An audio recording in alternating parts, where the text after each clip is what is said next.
Assalamualaikum warahmatullahi wabarakatuh.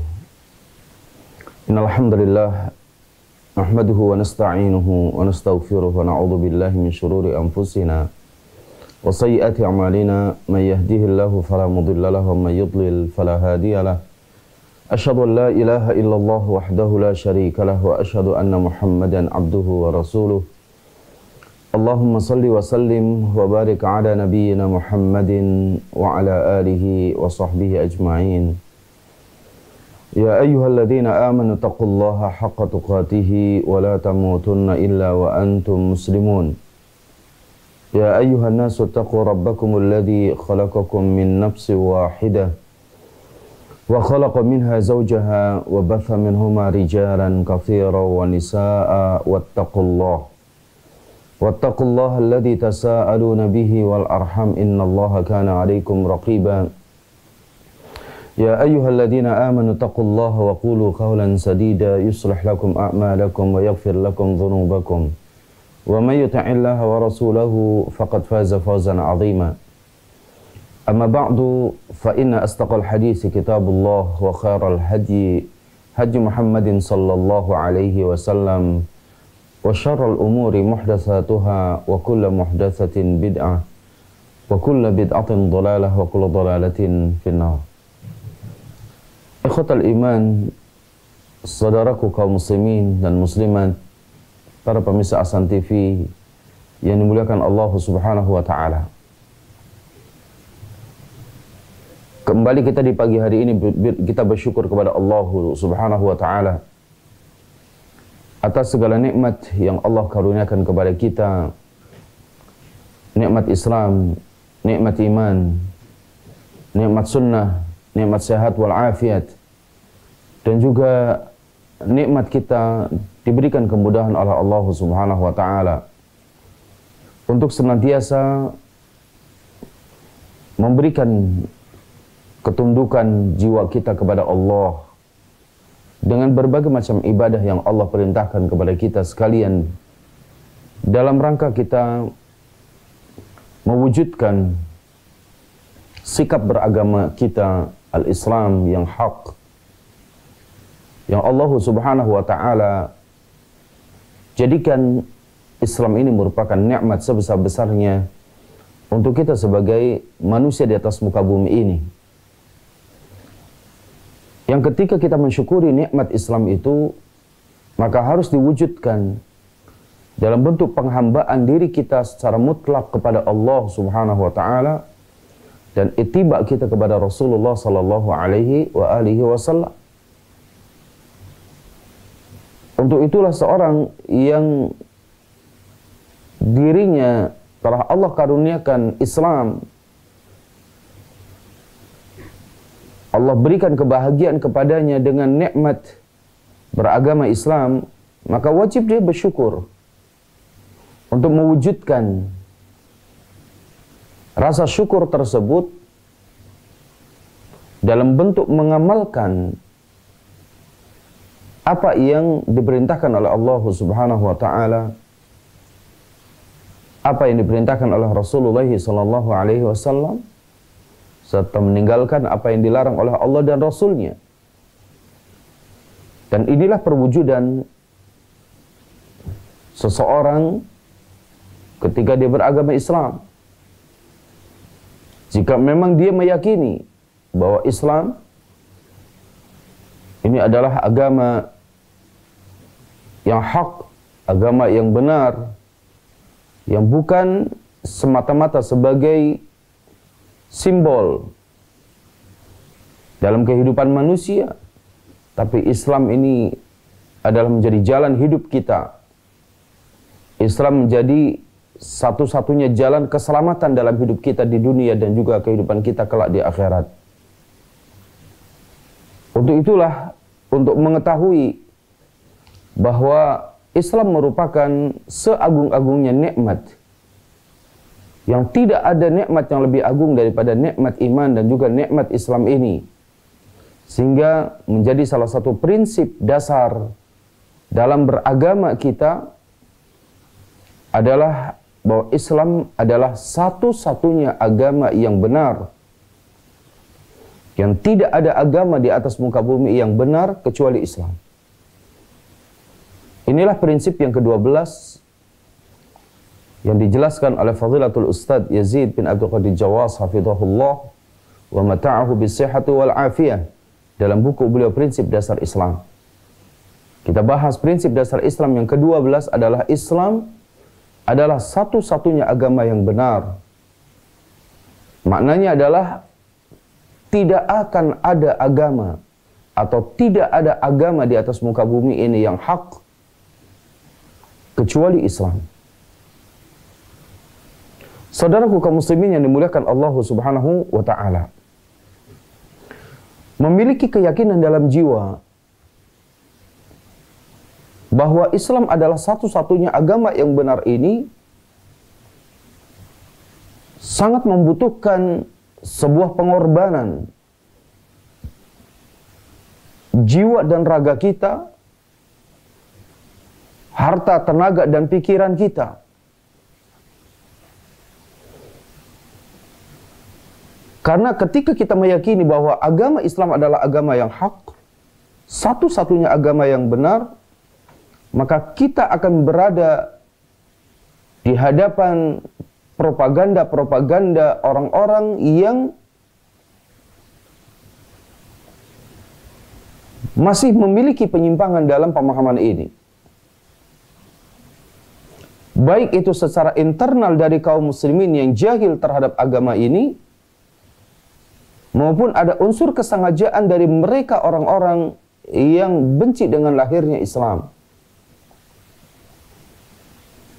Maka yang menjadi musuh bagi agama Islam bisa internal dari kalangan kaum muslimin yang jahil terhadap agama ini, atau bisa yatajahal, pura-pura jahil, pura-pura bodoh padahal dia tahu akan kebenaran Islam ini, atau dari faktor eksternal dari kalangan di luar Islam yang memang secara sengaja mereka tidak mencintai atau tidak menyukai akan adanya Islam.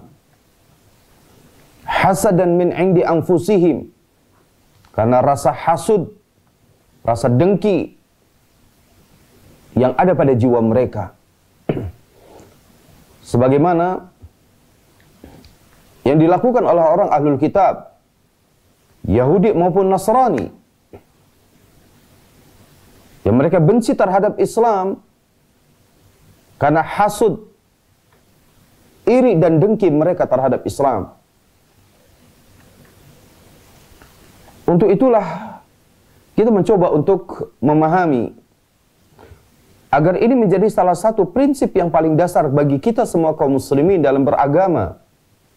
Sehingga ketika kita beragama Islam ini, kita benar-benar berpegang teguh dan kita jaga keislaman ini dengan sekuat tenaga kita, dengan seluruh jerih payah yang ada pada diri kita, untuk menjadikan agama ini adalah satu-satunya jalan yang akan menyampaikan kita kepada Allah, jalan yang akan menyampaikan kita, memasukkan kita ke dalam surga Allah Subhanahu wa ta'ala, yang tidak bercampur dengan propaganda-propaganda yang menyesatkan pemahaman kita dari Islam. Untuk itulah Fadilatul Ustadz menyampaikan di sini, beliau mengatakan bahwa satu-satunya agama yang benar, diridhoi dan diterima oleh Allah Subhanahu wa ta'ala adalah Islam. Adapun agama-agama yang lain yang ada di atas muka bumi ini, yang barangkali di negeri kita meskipun tertulis secara resmi ada agama selain Islam, baik itu Kristen, Hindu, Buddha, Konghucu, ataupun yang tidak tertulis, baik dalam bentuk keyakinan-keyakinan, kepercayaan-kepercayaan yang itu dijadikan sebagai agama bagi mereka, maka sesungguhnya agama tersebut tidak akan diterima oleh Allah Subhanahu wa taala. Yang diterima oleh Allah hanyalah Islam. Allah Jalla wa Ala berfirman dalam surah Ali Imran ayat 19, Inna ad-dina 'indallahil Islam. Wa makhtalafa alladhina utul kitaba illa min ba'di ma ja'ahumul ilmu baghyan bainahum.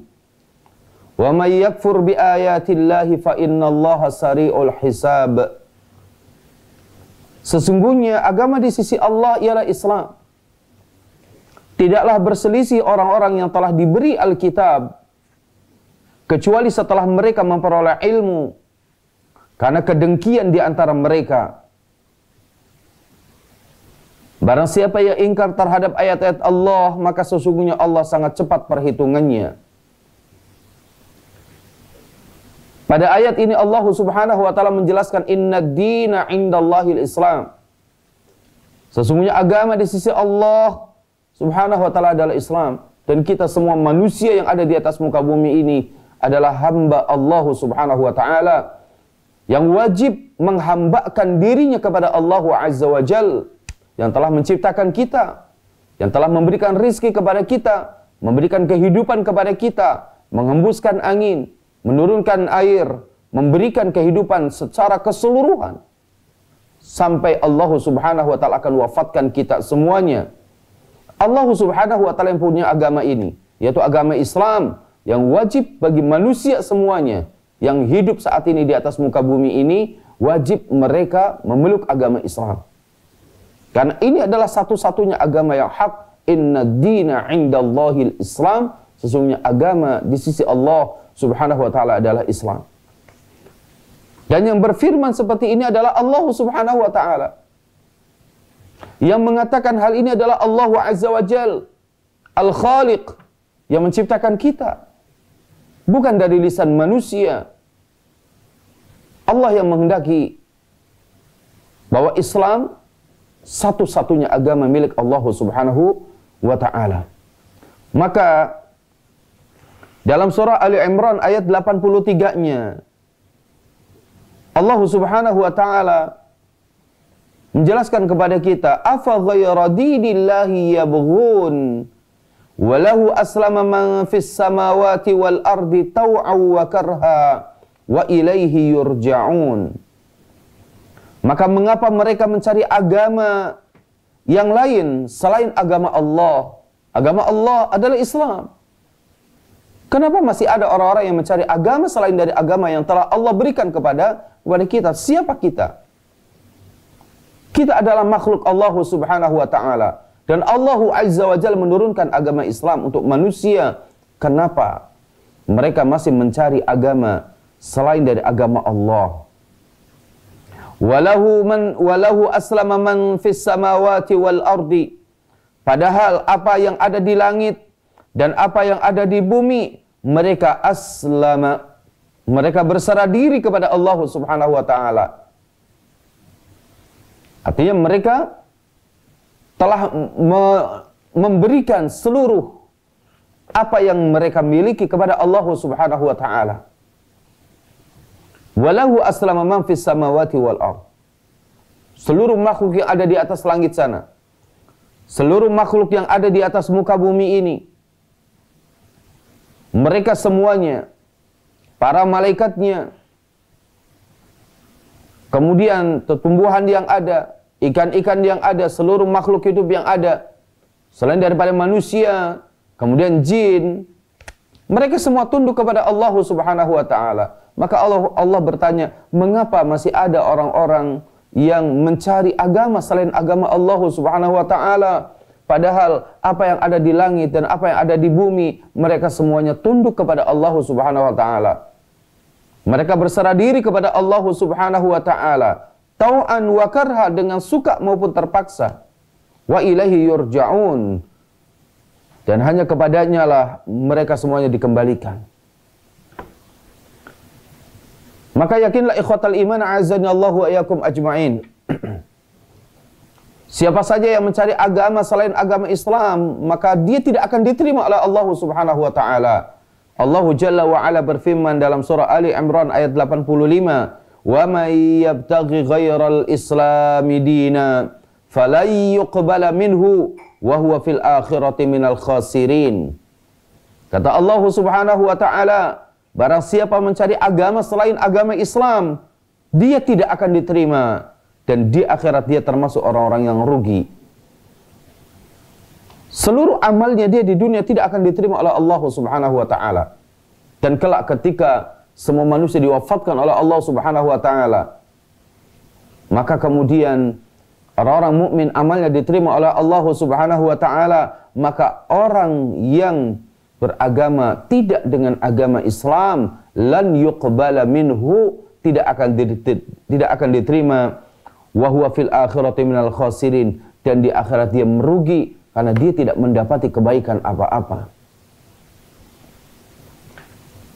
Untuk itulah kemuliaan Islam adalah kemuliaan yang bersumber dari awal diberikannya Islam kepada manusia ini, yaitu dari Allah yang Maha Tinggi, yang menjelaskan bahwa satu-satunya agama milik Allah Subhanahu wa taala, yang Allah turunkan kepada para nabi dan para rasul. Mereka semua adalah agamanya Islam. Islam yang telah Allah turunkan kepada umat manusia, yang dengan ketinggian Allah Subhanahu wa taala, Allah ingin selamatkan manusia yang hidup di atas muka bumi ini dengan cara dia mengikuti ke dalam Islam. Maka Rasulullah sallallahu alaihi wasallam bersabda dalam hadis yang hasan diriwayatkan oleh Imam Ad-Darqutni, bahwa dari sahabat Ais bin Amir Al-Muzani, Rasulullah sallallahu alaihi wasallam bersabda, "Al-Islamu ya'lu wa la yu'la." Islam itu tinggi dan tidak ada yang mengalahkan ketinggian Islam. Al-Islamu ya'lu. Islam itu tinggi karena diturunkan oleh Allah Subhanahu wa taala yang Al-Ali, yang Maha Tinggi. Dan Islam tidak akan ada yang mengunggulinya. Ini hakikat daripada Islam. Agama yang telah diturunkan oleh Allah Subhanahu wa taala kepada seluruh para nabi dan para rasul. Sejak dari sejarah pertama manusia di atas muka bumi ini, mengajarkan keislaman sebagai syariat atau sebagai keyakinan, sebagai minhaj, sebagai jalan hidup mereka. Seluruhnya adalah mereka berserah diri dan tunduk serta patuh kepada Allah Subhanahu wa taala yang telah menciptakannya. Untuk itulah ikhwatal iman, pada saat ini kita dapati bahkan permusuhan yang dilakukan oleh orang-orang dari dulu hingga saat ini. Bahkan ketika Islam sampai kepada Rasul kita yang mulia sallallahu alaihi wasallam, permusuhan terhadap Islam adalah permusuhan bukan karena mereka tidak meyakini bahwa Islam datangnya dari Allah Subhanahu wa taala. Mereka tahu. Karena tertera dalam kitab-kitab mereka yang telah Allah turunkan kepada nabi-nabi mereka bahwa akan ada seorang nabi akhir zaman yang agama nabi akhir zaman ini sama dengan nabi-nabi mereka. Seluruhnya mengajarkan ketundukan jiwanya kepada Allah Subhanahu wa taala dalam bentuk ibadah dan penghambaan dirinya kepada Allah Azza wa Jalla. Mereka mengetahui hal ini, akan tetapi hasadan min indi anfusihim, atau karena baghyam bainahum, karena hasud atau karena kedengkian di antara mereka kepada Islam, maka kemudian mereka berusaha menyesatkan kaum muslimin, membenci kaum muslimin, mencela kaum muslimin, dan mereka berusaha membunuh kaum muslimin. Bukan hanya kaum musliminnya saja, tapi Nabi kita yang mulia sallallahu alaihi wasallam Nabi akhir zaman yang membawa Islam kepada manusia yang hidup di akhir zaman pun tidak terlepas dari celaan, kemudian dari hinaan, bahkan dari pengusiran dan juga upaya pembunuhan kepada beliau sallallahu alaihi wa alihi wasallam. Maka Fadilatul Ustaz mengatakan pada zaman Rasulullah sallallahu alaihi wasallam Allah telah menjelaskan dalam Al-Quran bahwa Yahudi dan Nasrani selalu berusaha untuk menyesatkan kaum muslimin dan mengembalikan mereka kepada kekafiran, mengajak kaum muslimin kepada agama Yahudi dan juga agama Nasrani. Allah abadikan hal ini tentang apa yang dilakukan oleh orang Yahudi dan juga orang Nasrani dalam surah Al-Baqarah. Allah Subhanahu wa taala dalam surah Al-Baqarah ayat 109, Allah berfirman, "Wadda katsirum min ahlil kitab law yaruddunakum min ba'di imanikum kuffara hasadan min 'indi anfusihim min ba'di ma tabayyana lahumul haqq fa'fu wasfahu hatta ya'tiyallahu bi amrih innallaha ala kulli syai'in qadir." Kata Allah Azza wa Jal, "Wadda katsirun min ahlil kitab." Banyak di antara ahlul kitab yang berkeinginan law yaruddunakum min ba'di imanikum kuffara, sekiranya mereka dapat mengembalikan kalian setelah kalian beriman menjadi kafir kembali. Law yaruddunakum min ba'di imanikum kuffara. Mereka sangat berkeinginan untuk mengembalikan kita kaum muslimin kepada kekafiran setelah kita beriman. Apa penyebabnya? Hasadan min indi anfusihim, karena rasa dengki dari dalam jiwa mereka. Karena hasud, karena iri dan dengki mereka kepada Islam. Min ba'di ma tabayyana lahumul haqq, setelah kebenaran itu jelas bagi mereka. Inilah perbuatan, tingkah laku yang telah dilakukan oleh orang-orang ahlul kitab, baik dari kalangan Yahudi maupun Nasrani, yang mereka berusaha dengan segenap kemampuan mereka, jerih payah mereka, siang dan malamnya mereka, bahkan harta mereka, mereka gunakan bagaimana menyesatkan kaum muslimin. Bagaimana mereka berupaya untuk membawa kaum muslimin kepada kekafiran kembali setelah kita ini beriman kepada Allah Subhanahu wa taala. Wadda katsirun min ahlil kitab law yaruddunakum min ba'di imanikum kuffara. Semua itu sebabnya satu, hasadan min indi anfusihim, yaitu karena hasud, karena iri dan dengki yang ada pada hati mereka. Dan mereka tidak akan pernah ridha. Mereka tidak akan pernah berhenti dan tidak akan pernah rela sampai kita betul-betul kaum muslimin mengikuti, mengekor kepada gaya hidup mereka, agama mereka, perilaku mereka, tingkah laku mereka, sampai barangkali berkeinginan mereka sebagaimana ayat yang tadi kita bacakan, kita semuanya keluar dari agama ini. Hal ini Allah nyatakan dalam Al-Quran surah Al-Baqarah ayat 120.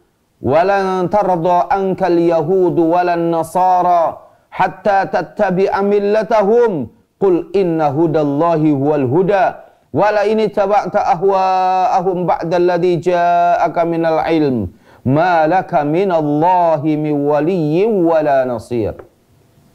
Kata Allah Subhanahu wa taala, dan orang-orang Yahudi, orang-orang Nasrani tidak akan ridho kepada kalian, kepada kamu wahai Muhammad, sebelum kamu mengikuti mereka, hatta tattabi'a millatahum. Maka katakanlah kepada mereka, qul inna hudallahi huwal huda, sesungguhnya petunjuk Allah itulah petunjuk yang sebenarnya. Wala ini taba'ta ahwa'ahum, dan jika engkau mengikuti keinginan mereka, min ba'dalladzi ja'aka minal ilmi, setelah ilmu itu sampai kepadamu, malaka minallahi min waliyyin wala nasir, maka tidak akan ada bagimu pelindung dan penolong dari Allah. Yahudi, Nasrani tidak akan pernah ridho kepada kaum muslimin bagaimanapun keadaannya. Lan tarda, sekali-kali mereka tidak akan pernah ridho terhadap agama Islam yang hak ini.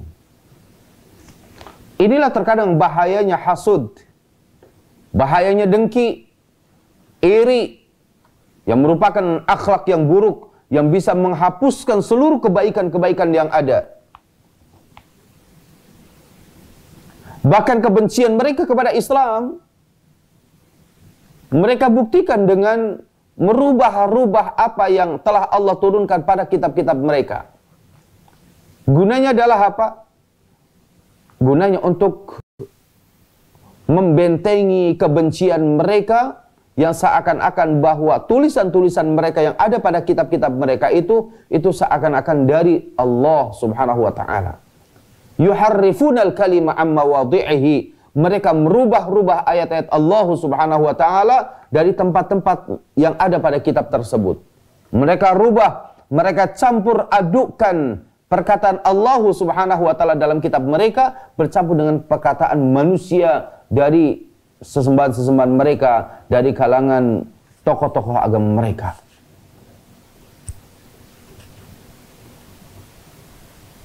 Setelah mereka mendapati atau melakukan perbuatan-perbuatan tersebut, kemudian Islam datang kepada Rasulullah SAW, memurnikan kembali syariat yang telah banyak dirubah oleh orang-orang terdahulu dari kalangan ahlul kitab, yang perkataan Allah dirubah-rubah oleh mereka. Islam datang dengan membawa Al-Quranul Karim yang musaddiqan lima bainahum, membenarkan terhadap kitab yang sebelumnya sudah pernah ada pada mereka sebelum mereka rubah-rubah.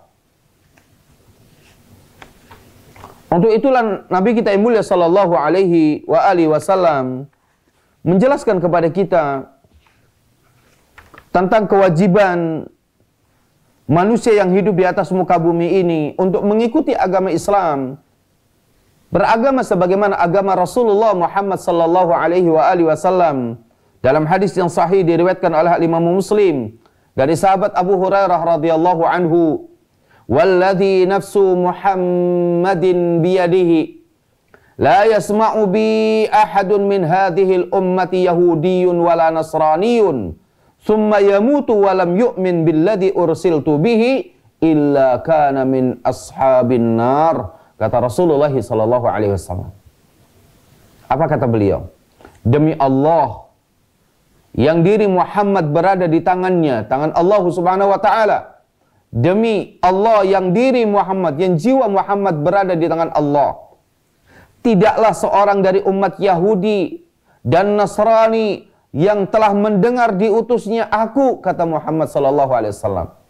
Yang telah mendengar telah diutusnya seorang yang bernama Muhammad sallallahu alaihi wasallam, seorang nabi dan rasul. Lalu Yahudi dan Nasrani itu dia mati dalam keadaan tidak beriman dengan apa yang aku diutus dengannya, yaitu Islam, tidak beriman dengan Islam, tidak masuk ke dalam Islam. Maka apa? Illa kana min ashabin nar, niscaya dia termasuk penghuni neraka. Rasul kita yang mulia sallallahu alaihi wa alihi wasallam bersumpah atas nama Allah Subhanahu wa taala, demi jiwa Muhammad yang berada di tangannya, tidaklah seorang Yahudi ataupun Nasrani yang mendengar bahwa aku diutus dengan membawa agama Islam, lalu dia mati dalam keadaan tidak beriman kepadaku, tidak beriman kepada Islam, tidak masuk dalam Islam, illa kana min ashabin nar, melainkan dia termasuk penghuni neraka. Satu nas yang sangat jelas bahwa Islam adalah satu-satunya agama yang hak, yang wajib diikuti oleh seluruh manusia. Yang Allah Subhanahu wa taala nyatakan, walahu man aslama walahu aslama man fis samawati wal ard. Kepada Allah Subhanahu wa taala seluruh apa yang ada di langit dan seluruh apa yang ada di bumi semuanya tunduk kepada Allah Subhanahu wa taala. Maka Allah serukan kepada orang-orang ahlul kitab, yaitu dalam surah Ali Imran ayat 98 hingga ayat 101. Allah serukan kepada ahlul kitab, qul ya ahlal kitab lima takfuruna bi ayatillahi wallahu syahidun ala ma ta'malun. Qul ya ahlal kitab lima tasudduna an sabilillah man amana tabghunaha iwaja wa antum syuhada wa mallahu bighafilin amma ta'malun. Pada ayat 98 dan 99 Allah tujukan kepada orang-orang dari kalangan ahlul kitab. Allah katakan kepada Rasulullah sallallahu alaihi wasallam, "Qul," katakanlah wahai Muhammad, Ya ahlal kitab, wahai ahlul kitab, lima takfuruna bi ayatillah, kenapa kalian mengingkari ayat-ayat Allah Subhanahu wa taala? Wallahu syahidun ala ma ta'malun, padahal Allah Maha menyaksikan apa yang kalian lakukan, apa yang kalian kerjakan. Ayat berikutnya, qul, katakanlah wahai Muhammad, ya ahlal kitab, wahai ahlul kitab, wahai Yahudi, wahai Nasrani, lima tasudduna an sabilillah, kenapa kalian menghalang-halangi orang-orang beriman dari jalan Allah? Lima tasudduna an sabilillahi man amana, kenapa kalian menghalang-halangi orang yang beriman kepada Allah Subhanahu wa taala? Tabtaghunaha iwaja wa antum syuhada, kamu menghendaki jalan Allah itu bengkok, padahal kamu menyaksikan jalan Allah ini lurus dan satu-satunya jalan yang hak, satu-satunya jalan yang benar menuju Allah Subhanahu wa taala. Wa ma Allahu bighafilin amma ta'malun, Allah tidak lengah terhadap apa yang kalian lakukan. Maka kemudian Allah Subhanahu wa taala berfirman kepada orang-orang beriman, ya ayyuhalladzina amanu, wahai orang-orang yang beriman. Allah katakan, wahai orang-orang yang beriman, in tuti'u fariqam minal ladzina utul kitab yaruddukum ba'da imanikum kafirin.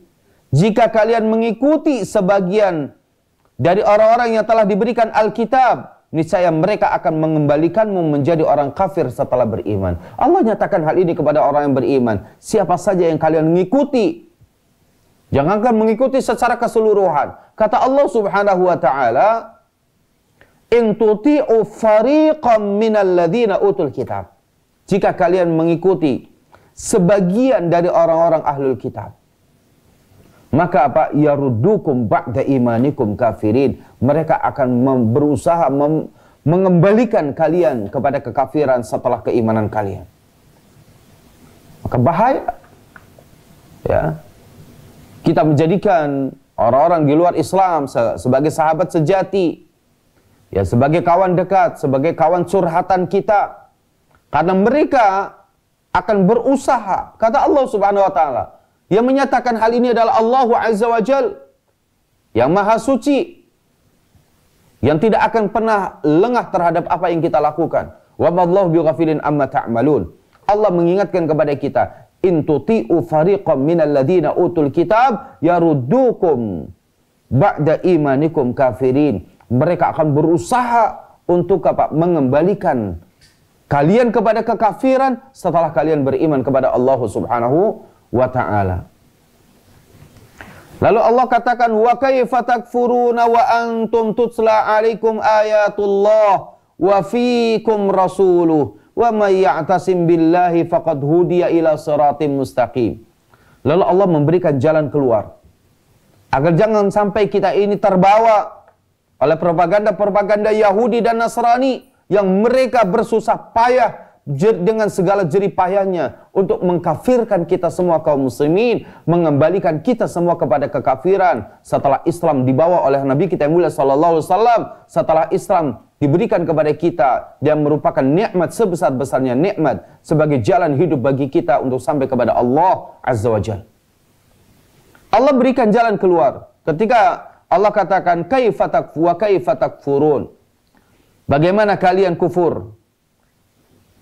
Wa antum tutla alaikum ayatullah. Padahal ayat-ayat Allah dibacakan kepadamu. Wa fikum rasuluh. Dan di antara kalian ada Rasul, yaitu ada Muhammad sallallahu alaihi wasallam. Kenapa kita bisa sampai mau kufur kepada Allah Subhanahu wa taala, mengikuti ajaran, mengikuti cara hidup, mengikuti gaya-gaya dari ahlul kitab Yahudi dan Nasrani? Wa fikum rasuluh. Padahal di antara kita ada Rasul sallallahu alaihi wasallam, ada tuntunan sunnah Rasulullah sallallahu alaihi wasallam. Maka kata Allah Subhanahu wa taala, jalan yang terbaik bagi kita untuk menyelamatkan kita dari propaganda-propaganda yang akan menyesatkan kita kaum muslimin. Allah katakan, wa may ya'tasim billah, barang siapa yang berpegang teguh dengan agama Allah Subhanahu wa taala, faqad hudiya ila siratim mustaqim, maka sungguh ia diberikan petunjuk kepada jalan yang lurus. Surah Ali Imran ayat 101. Ini menjadi obat bagi kita. Wa may ya'tasim billah, siapa yang berpegang teguh dengan agama Allah Subhanahu wa taala ini, faqad hudiya ila shiratal mustaqim, maka sungguh ia telah diberikan petunjuk kepada jalan yang lurus. Ikhwatal iman, azani Allah wa iyyakum ajma'in. Orang yang akan diselamatkan oleh Allah Subhanahu wa taala pada ayat ini dari berbagai macam propaganda-propaganda yang akan menyesatkan kita kaum muslimin, jalannya adalah satu, yaitu al-i'tisamu billah, berpegang teguh kepada tali atau agama Allah Subhanahu wa taala. Karena itulah hudiyah, dia akan diberikan petunjuk.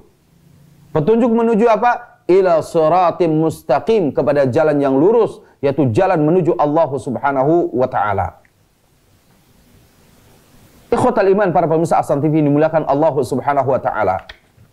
Kalau kita kembali lagi kepada ayat-ayat yang sudah kita baca tadi, yang sudah kita jelaskan tadi, sejak kita membahas inna dina indallahil Islam, kemudian ayat wa may yabtaghi ghairal islami dina, sampai ayat mengatakan afa ghairallahi yabghun, apakah kita akan mereka mencari agama selain Allah Subhanahu wa taala, sampai kemudian kita dapati walan tarda ankal yahud walan nasara hatta tattabi'a millatahu. Kalau kita perhatikan ayat-ayat ini, maka sebagaimana dijelaskan oleh Fadilatul Ustaz di sini, ayat-ayat di atas menjelaskan bahwa Islam satu-satunya agama yang benar. Adapun selain Islam dia tidak benar dan tidak akan diterima oleh Allah Subhanahu wa taala. Tidak akan diterima oleh Allah Subhanahu wa taala. Inilah yang harus kita fahami bersama, ikhwatal iman, a'azani Allahu wa iyyakum ajma'in. Lalu kemudian beliau mengatakan, Allah kemudian menjelaskan bahwa orang yang ikhlas dan juga ittiba, atau ikhlas menjadikan agama ini milik Allah Subhanahu wa taala, dan ittiba kita kepada mengikuti kepada jalan yang lurus, yaitu jalan yang telah dilalui oleh Rasul sallallahu alaihi wasallam dalam menjelaskan agama ini yang dibawakan oleh beliau. Maka tidak ada kekhawatiran atas mereka, dan mereka akan mendapatkan balasan yang menggembirakan kelak di akhirat. Kita akan mendapatkan balasan Allah Subhanahu wa taala yang menggembirakan nanti di akhirat. Kita akan bahagia di akhirat nanti. Sedangkan propaganda tersebut merupakan tipuan orang-orang Yahudi dan Nasrani agar kaum muslimin keluar dari keislamannya dan memeluk agama Yahudi dan juga agama Nasrani yang sesat dan menyesatkan. Bahkan mereka memberikan iming-iming bahwa dengan mengikuti agama mereka, orang Islam akan mendapati petunjuk, kata mereka. Mereka mengatakan, sebagaimana dijelaskan dalam surah Al-Baqarah, propaganda orang-orang Yahudi, orang-orang Nasrani agar umat Islam ini kembali kepada kekafiran sebagaimana mereka telah kufur kepada Allah Subhanahu wa taala. Apa kata mereka? Wa qalu la yadkhulal jannata illa man kana hudan aw nasara. Kata mereka apa? Mereka mengatakan, ya, tidak akan masuk surga kecuali orang-orang Yahudi dan orang Nasrani. Mereka tuh, propaganda mereka mengatakan apa? Lan yadkhulal jannata illa man kana hudan aw nasara. Sekali-kali kata mereka tidak akan masuk surga illa man kana hudan aw nasara, kecuali siapa yang beragama Yahudi dan juga agama Nasrani. Ini propaganda yang besar, ya. Propaganda yang senantiasa mereka lakukan dalam agama mereka. Mereka mengatakan bahwa surga ada pada kami. Surga itu adalah milik Yahudi dan juga milik Nasrani. Padahal mereka telah melupakan perbuatan jahat mereka. Kepada siapa? Kepada Allah Subhanahu wa taala. Ini yang pertama. Kejahatan mereka adalah kepada Allah Subhanahu wa taala. Karena mereka merubah firman-firman Allah dalam kitab-kitab mereka, dicampur adukkan dengan kalimat-kalimatnya manusia. Mereka telah jahat kepada Allah Subhanahu wa ta'ala. Yang kedua, mereka telah jahat kepada para nabi dan para rasul mereka. Bahkan mereka berusaha yaqtuluna nabiyyina bighairil haqq. Mereka berusaha untuk membunuh nabi-nabi mereka yang menghalang-halangi nafsu mereka. Yaqtuluna nabiyyina bighairi haqq. Mereka berusaha membunuh nabi-nabi mereka. Kejahatan mereka luar biasa. Kalau nabi-nabi mereka saja dibunuh, bagaimana kemudian dengan dari kalangan manusia biasa yang kemudian menghalang-halangi keinginan dari nafsu mereka? Kalau nabi-nabinya saja mereka benci, kalau nabi-nabinya mereka saja mereka caci, mereka cela, bahkan mereka bunuh, kata Allah Subhanahu wa taala, yaqtuluna nabiyyina bighairil haqq. Maka kemudian propaganda ini dilanjutkan oleh orang-orang ahlul kitab hingga saat ini. La yadkhulul jannata illa man kana hudan aw nasara. Tidak akan ada yang masuk surga kecuali Yahudi dan Nasrani. Allah Subhanahu wa taala langsung membantah igauan mereka. Kalau bahasa orang sekarang, ya Allah membantah cuitan mereka. Apa kata Allah Subhanahu wa taala? Tilka amaniyuhum. Itu hanya angan-angan belakanya mereka. Itu hanya angan-angan mereka saja. Kata Allah Subhanahu wa taala. Yang menjelaskan hal ini, bahwa mereka ketika mengatakan la yadkhulul jannata illa man kana hudan aw nasara, tidak akan masuk surga kecuali orang Yahudi dan Nasrani, Allah langsung membantah dengan kalimatnya, tilka amaniyuhum. Itu adalah buayannya mereka. Itu hanya angan-angannya mereka saja.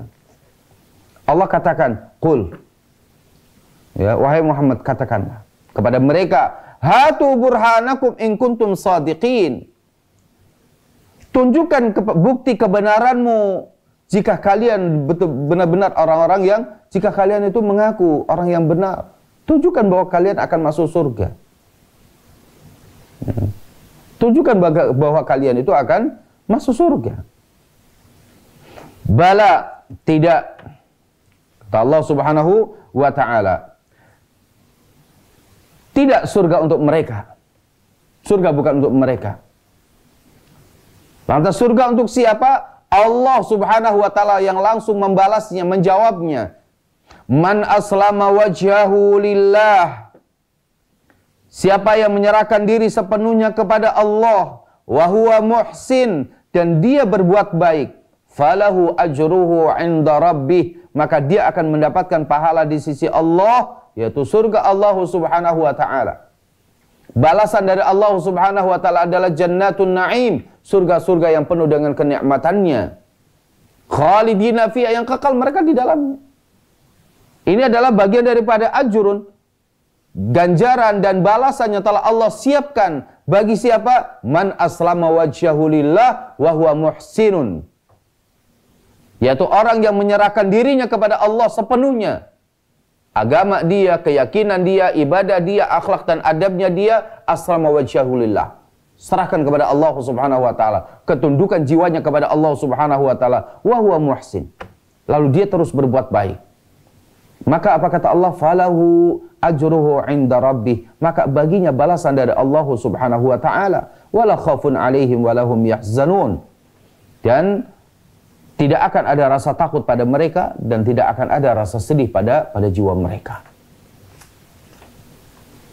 Inilah yang Allah nyatakan. Kewajiban kita untuk apa? Ikhlas menjadikan agama ini kepada Allah Subhanahu wa taala. Aslama wajhahu lillah, mengikhlaskan agama satu-satunya agama ini hanya untuk Allah Subhanahu wa taala. Aslama wajhahu lillah. Menyerahkan seluruhnya kepada Allah Subhanahu wa taala. Agama ini milik Allah Subhanahu wa taala. Wa muhsin, dan dia berbuat ihsan. Yaitu adalah apa? Ittiba kita kepada Nabi kita yang mulia sallallahu alaihi wa alihi wasallam. Maka Allah perintahkan kepada kita ikhlas, yaitu aslama wajhahu lillah, dan juga adalah ittiba, yaitu wa huwa muhsin. Dia berbuat ihsan. Tidaklah mungkin seorang dia dikatakan berbuat baik kecuali dengan apa yang telah dilakukan oleh baginda Nabi kita yang mulia sallallahu alaihi wa alihi wasallam.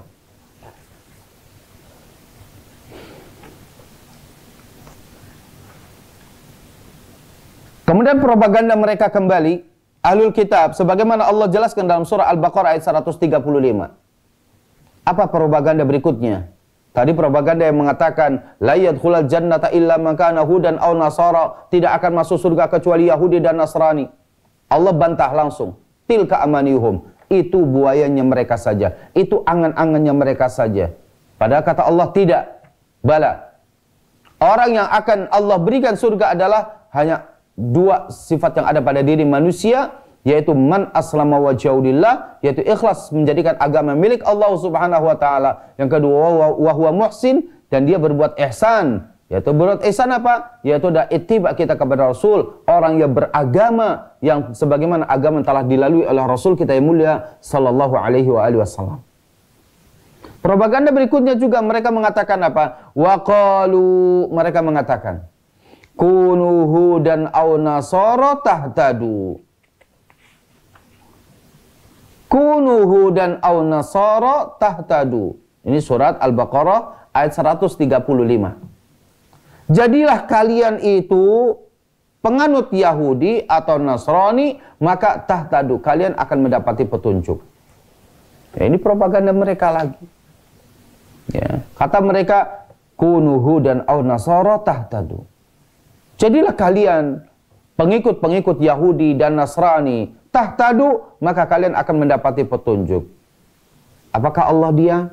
Tidak. Allah katakan langsung, qul, katakanlah wahai Muhammad kepada manusia itu. Qul bal millata Ibrahim hanifa wa ma kana minal musyrikin.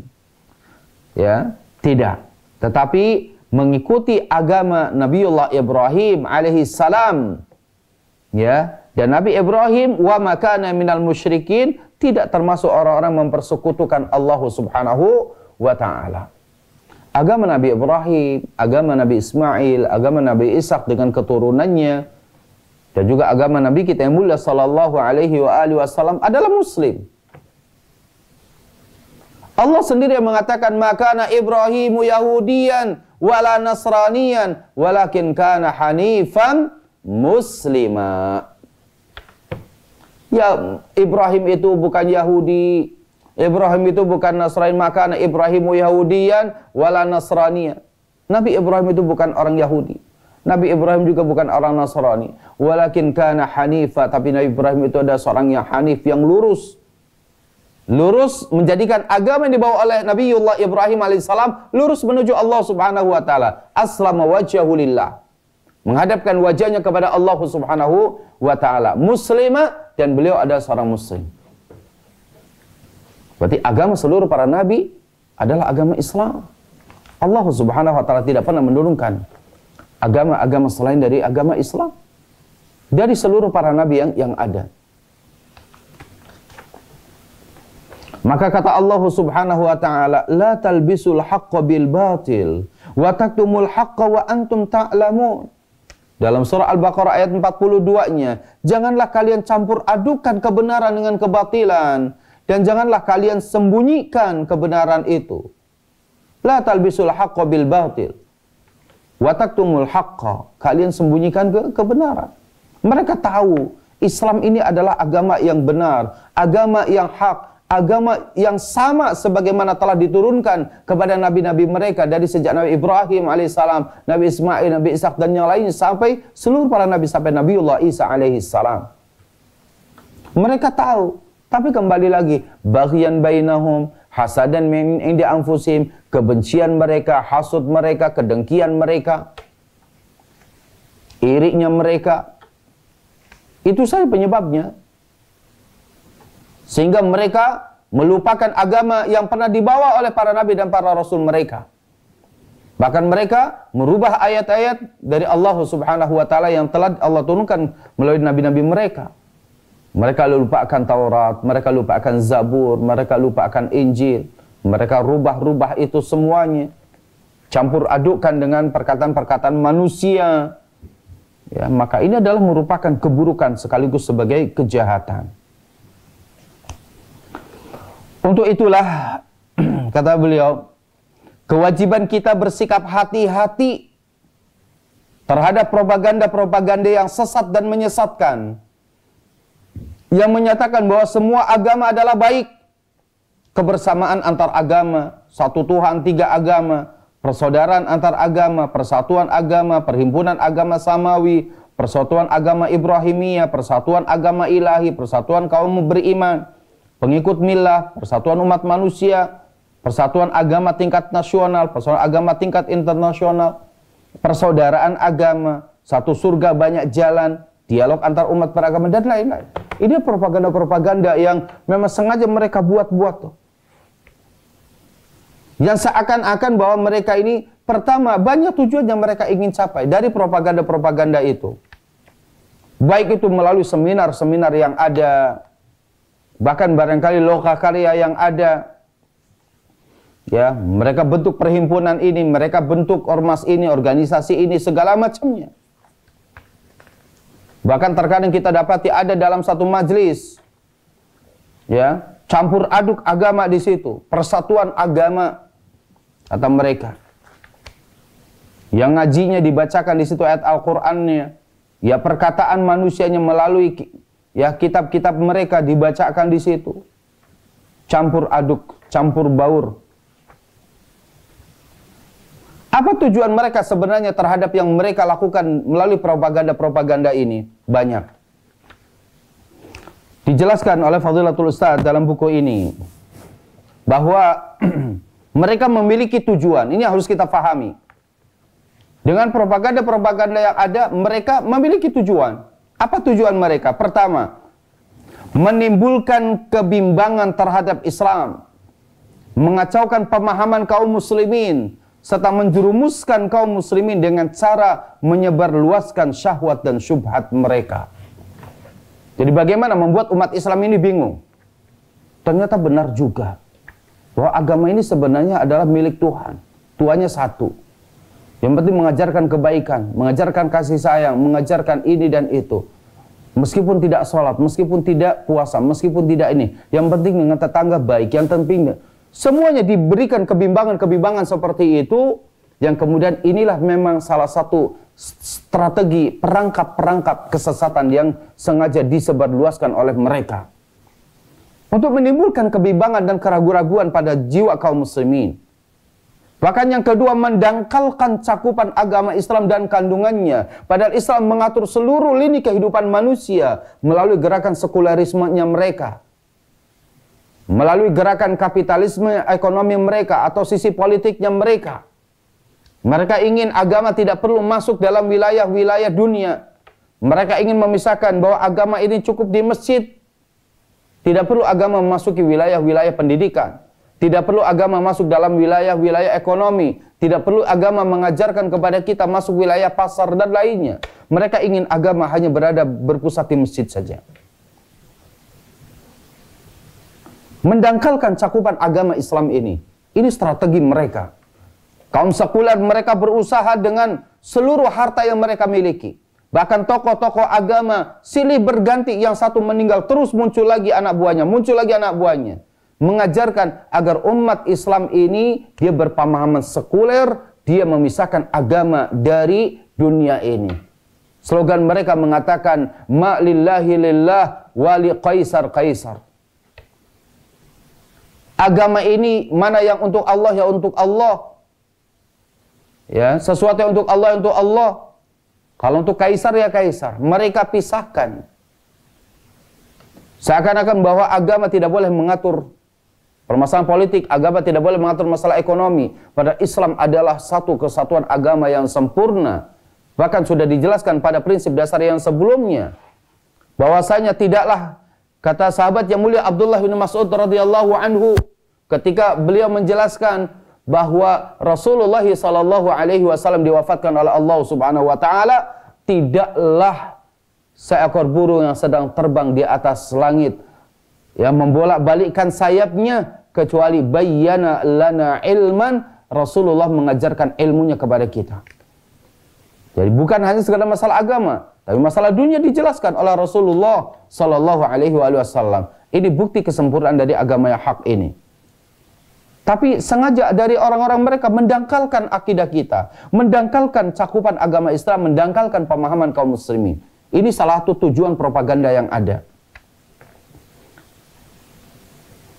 Nanti kalau propaganda ini berhasil dari poin 1 dan poin 2, memberikan keraguan-raguan, mendangkalkan pemahaman itu berhasil, maka dia biaya propagandanya ditambah lagi dari musuh-musuh Islam.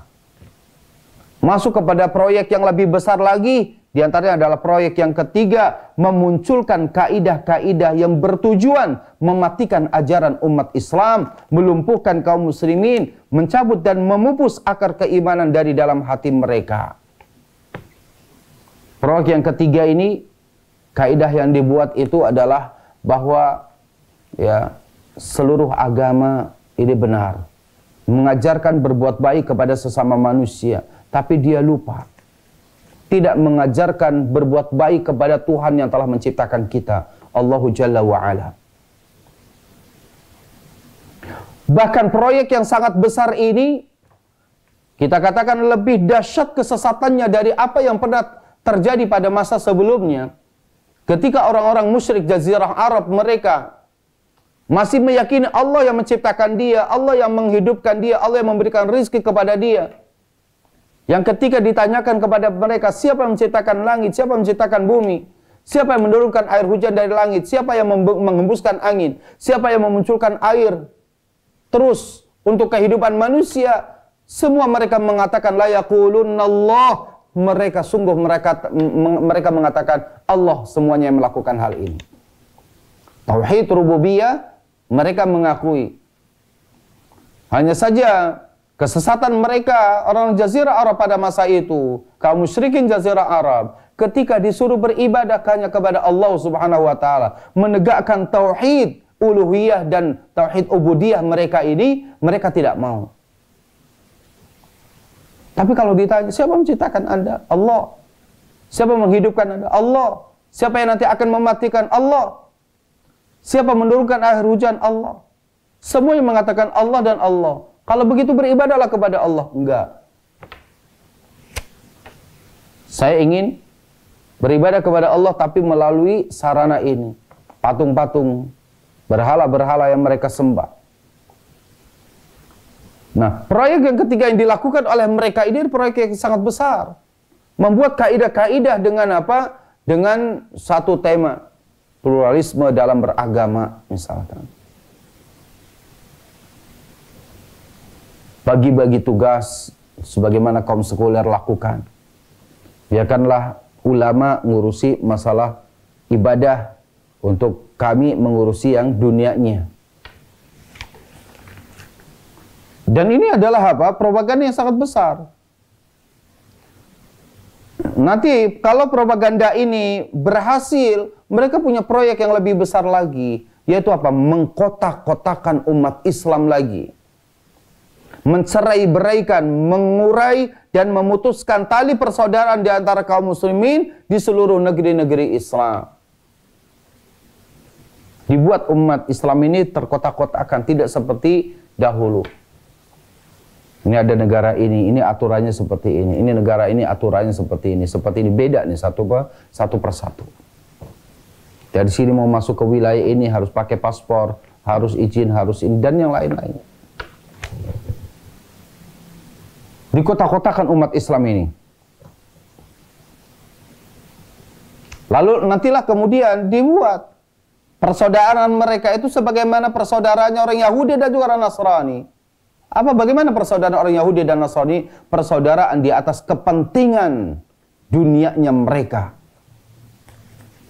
Kita lihat persaudaraannya mereka adalah persaudaraan yang hanya dibangun di atas kepentingan dunianya mereka.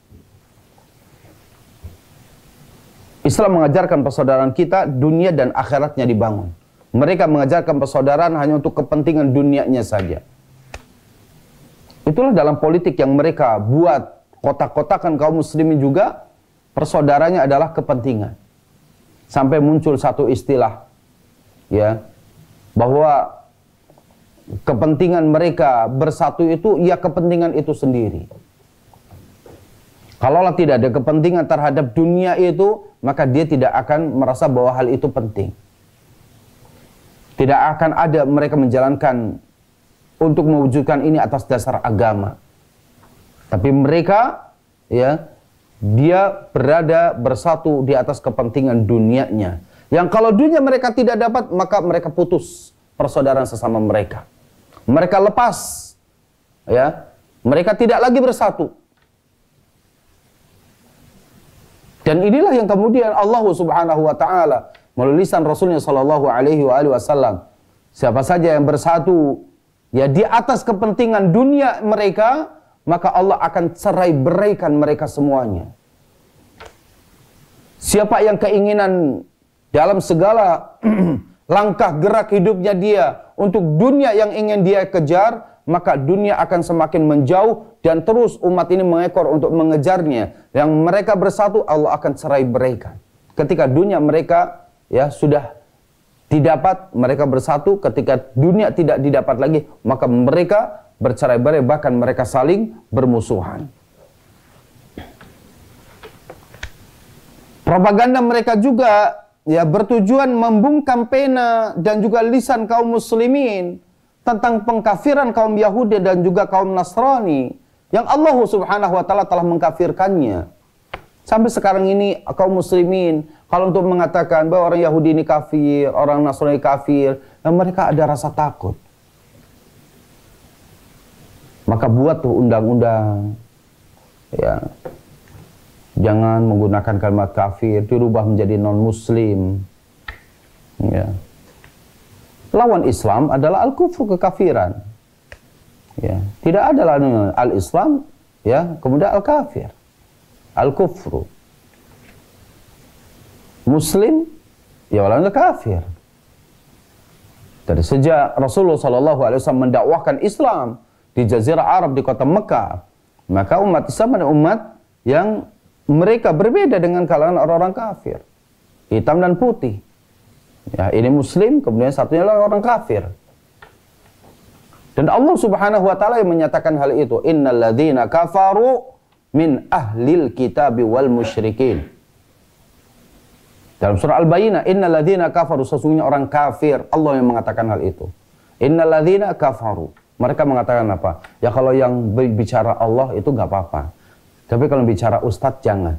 Lalu kita tidak boleh membaca ayat Al-Quran itu. Itu Al-Quran kita. Allah yang menyatakan innal ladzina kafaru min ahlil kitab wal musyrikina. Sesungguhnya orang-orang kafir dari kalangan ahlul kitab, Yahudi dan Nasrani, wal musyrikin, dan orang-orang musyrikin, fi nari jahannam khalidina fiha. Mereka akan diancam dengan neraka jahanam. Mereka masuk neraka jahanam.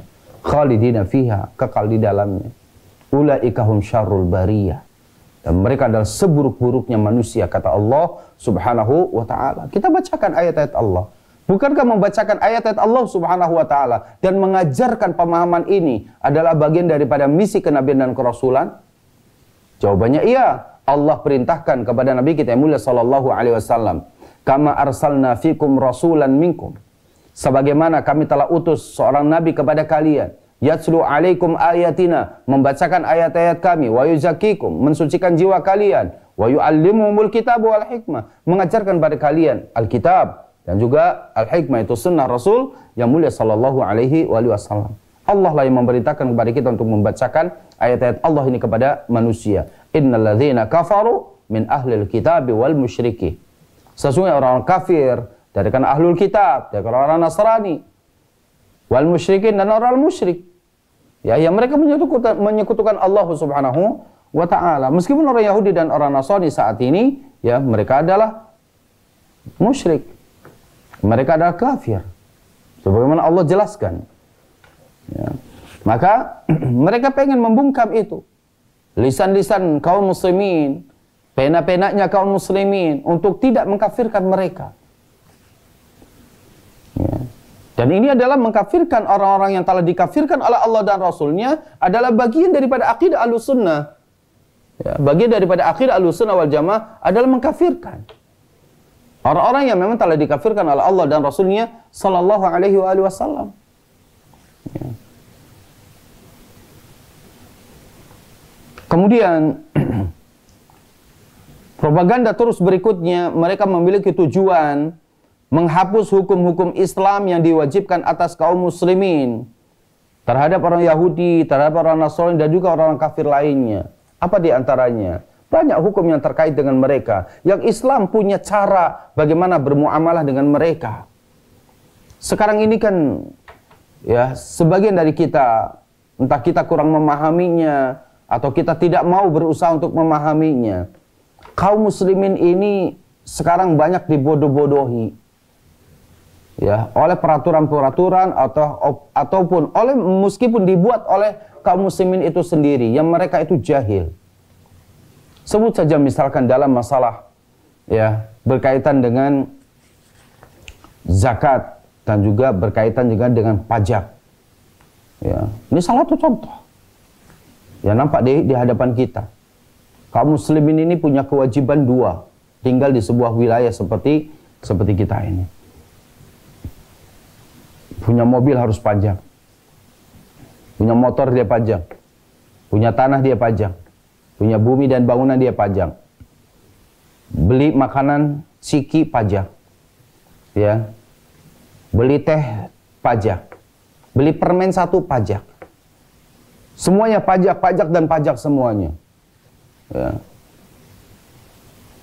Entah PPN pertambahan nilainya, punya penghasilan gaji pajak, semuanya. Ya. Sementara dari sisi waktu ada kewajiban yang lebih utama dari itu semua adalah kewajiban seorang manusia kepada Allah yang telah menciptakannya, dan itu adalah haqqullah, hak Allah Subhanahu wa taala, yaitu kewajiban untuk membayar zakat. Kaum muslimin ada kewajiban yang lebih utama. Tapi ketika tidak mengeluarkan zakat, ya, maka mereka mengikatnya dengan hukum. Sementara kita lihat mereka, ya, kita melihat kepada orang-orang yang kufur, tidak ada kewajiban zakat kepada mereka. Bahkan pemerintah pun tidak mengambil pajak, jaminan keamanan tinggal di sebuah negeri yang dipimpin oleh kaum muslimin, yang sebagaimana dulu diberlakukan pada syariat agama yang hak ini. Ya, adanya jizyah, ya, yaitu upeti dalam bentuk pajak yang memberikan jaminan keamanan hidup bagi mereka tinggal di negeri Islam yang banyak yang dipimpin oleh kaum muslimin. Ini salah satu contoh saja, ya, dari sekian banyak yang memang sampai kita katakan inilah propaganda mereka yang senantiasa mereka lakukan. Ya. Baik itu dari mereka sendiri secara eksternal atau memang dari kalangan internal kaum muslimin yang memang tidak paham. Ya, yang kemudian rusak tatanan kehidupan kita bermasyarakat. Ya. Yaitu apa rusaknya? Kaum muslimin akidahnya dia banyak yang menipis akhirnya. Rasa takutnya kepada tidak mengeluarkan pajak lebih besar daripada rasa takutnya dia tidak mengeluarkan zakat. Pada harta ini hakikatnya adalah Allah Subhanahu wa taala telah amanahkan kepada kita. Ya. Dan inilah yang mesti kita fahami bersama. Ya. Kemudian propaganda yang berikutnya, mereka memiliki tujuan menahan dan menghalangi kaum muslimin dari apa? Dari jihad fisabilillah. Dengan dikotak-kotakannya kaum muslimin tadi, tujuannya adalah apa? Biar masing-masing wilayah ngurusi wilayah masing-masing. Wilayah ini tidak perlu ngurusi ini. Jadi ketika ini diserang, ketika ini dihinakan, ketika ini bantai, maka kaum muslimin sini tidak bisa berbuat apa-apa kecuali atas izin ya ulil amrinya. Kalau ulil amrinya kemudian dikuasai juga oleh mereka, nah ini yang sulit. Sehingga terbantailah kaum muslimin begitu banyak di wilayah-wilayah yang memang sudah sengaja dikotak-kotakan oleh musuh-musuh Islam. Ya. Juga kaidah yang sangat besar yang memang harus difahami, dan ini bagian daripada keimanan dan akidah kita, Ahlus Sunnah. Propaganda mereka itu kemudian sampai merobohkan kaidah dasar yang sangat besar dari kaum muslimin, yaitu adalah kaidah tentang al-wala wal barra. Kaidah al-wala yaitu berloyalitas kita kepada Allah dan Rasulnya untuk mengikuti agama Allah, Al-Quranul Karim dan hadis Rasulullah SAW. Berpegang teguh dengan agama ini. Loyal kita kepada Allah dan Rasulnya SAW. Dan al-barra yaitu benci terhadap apa yang dibenci oleh Allah dan Rasulnya. Allah membenci kekafiran, maka kita bara, yaitu berlepas diri dari kekafiran tersebut. Allah membenci kemunafikan, maka kita pun berlepas diri dari sifat-sifat kemunafikan tersebut. Wala kita kepada ketaatan kita kepada Allah dan Rasulnya sallallahu alaihi wasallam, dan kita berlepas diri dari kekafiran, dari kemunafikan, dari kefasikan yang dilakukan oleh musuh-musuh Islam. Nah, kaidah yang sangat besar mengenai al-wala wal barra ini, ya, ini diredupkan suasananya melalui propaganda-propaganda musuh-musuh Islam yang yang gencar seperti itu. Ini sekian banyak ikhwatal iman, a'azani Allah wa yakum ajma'in, ya, yang harus kita pahami tentang bahwasanya meyakini Islam satu-satunya agama yang benar ini adalah membutuhkan energi kita yang sangat besar. Meyakini bahwa Islam ini adalah agama, satu-satu agama yang hak, yang harus berpegang teguh sebagai jalan menuju jalan yang lurus. Sebagai apa? Upaya kita untuk berada di atas jalan yang lurus ini butuh pengorbanan kita kaum muslimin. Dan ini namanya sikap beragama. Inilah agama kita yang harus berpegang teguh. Jangan orang lain kemudian mengobok-obok agama kita. Pegang teguh agama ini dengan sekuat-kuatnya. Ini harus kita pegang teguh. Jangan sampai kemudian kita terbawa oleh propaganda-propaganda dari faktor eksternal, dari musuh-musuh Islam yang mereka hasut, dengki, benci kepada Islam karena apa? Kebencian ataupun kedengkian yang ada pada hati mereka. Ya, maka tujuan-tujuan propaganda ini adalah semuanya untuk membungkam kaum muslimin dari keislamannya.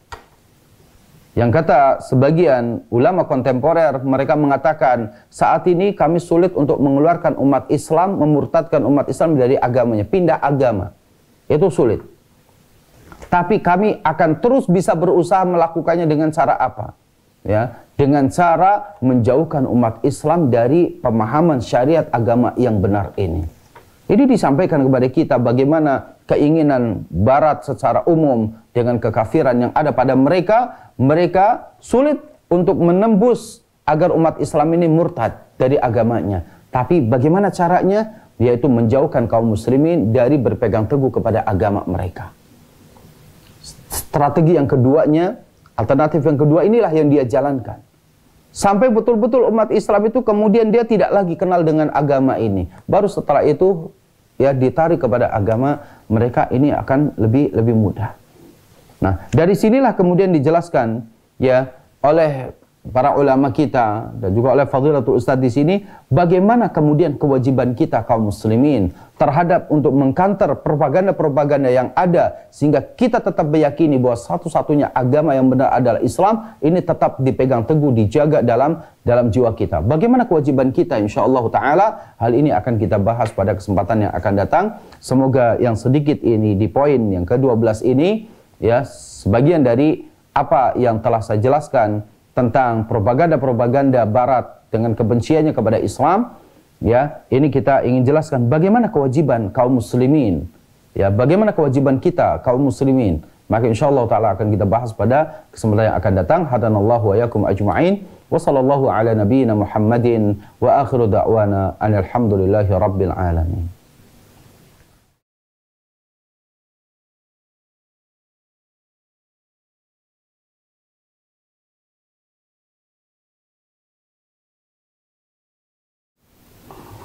Alhamdulillah wassalatu wassalamu ala Rasulillah wa ala alihi wa sahbihi wa mawalah, amma ba'd.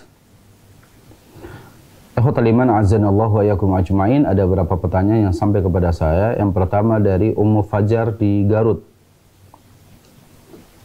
Ada dua pertanyaan, apa saja amalan bagi wanita yang sedang haid? Apakah boleh membaca Al-Qur'an? Yang kedua, apa boleh wanita keluar rumah memakai celana panjang yang tidak ketat? Karena saya bekerja mencari rumput dan berkebun. Yang pertama, sangat banyak sekali amalan-amalan bisa kita lakukan untuk keluar dari khilaf di antara para ulama tentang boleh atau tidaknya seorang muslimah ketika dalam keadaan haid, yaitu membaca Al-Quran secara langsung dari mushaf. Ya, untuk keluar dari khilaf ini, ya, karena adanya khilaf di antara para ulama. Yang pertama, ya, bahwasanya tidak diperbolehkan seorang wanita membaca Al-Quran dengan memegang mushaf secara langsung, ya, karena dia dalam keadaan haid. Ya. Berdasarkan ya beberapa nas yang diisyaratkan dalam dalil tersebut, la yamassuhu ilal mutahharun. Ya, di antaranya ayat itu, tidaklah memegang mushaf itu kecuali ya mereka yang suci. Ya, meskipun kemudian dijelaskan oleh para ulama tentang ayat ini bahwa ini maksud al-mutahharun itu adalah bukan manusia, tapi di situ adalah para malaikat.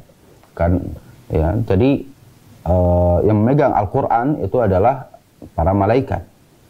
Ya, tapi kemudian kita dapati bahwasanya sebagian para ulama yang lainnya kemudian berpendapat bahwa boleh, ya, berdasarkan dalil tadi juga, maka boleh, karena yang dimaksudkan pada ayat itu adalah bukan manusia tapi itu para malaikat, maka kita boleh ya memegang mushaf dalam keadaan kita haid. Ya, sebagian mengatakan tidak diperbolehkan, ya, karena kita ya dianggap kita dalam keadaan berhadas. Ya, meskipun dijelaskan dalam hadis bahwa innal muslim la yanjus, bahwasanya seorang muslim tidak najis. Ala kulli hal, terhadap perbedaan khilaf di antara para ulama dengan dalil-dalil yang ada, maka ada satu kesepakatan yang diperbolehkan, yaitu hendaknya seorang muslimah dia boleh membaca ayat Al-Qur'an dari hafalan mereka.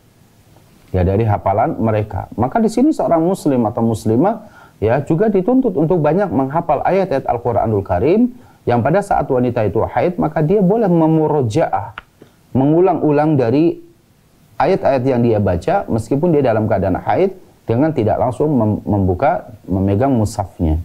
Itu yang pertama. Ya, meskipun ada sebagian pendapat yang paling kuat adalah diperbolehkan.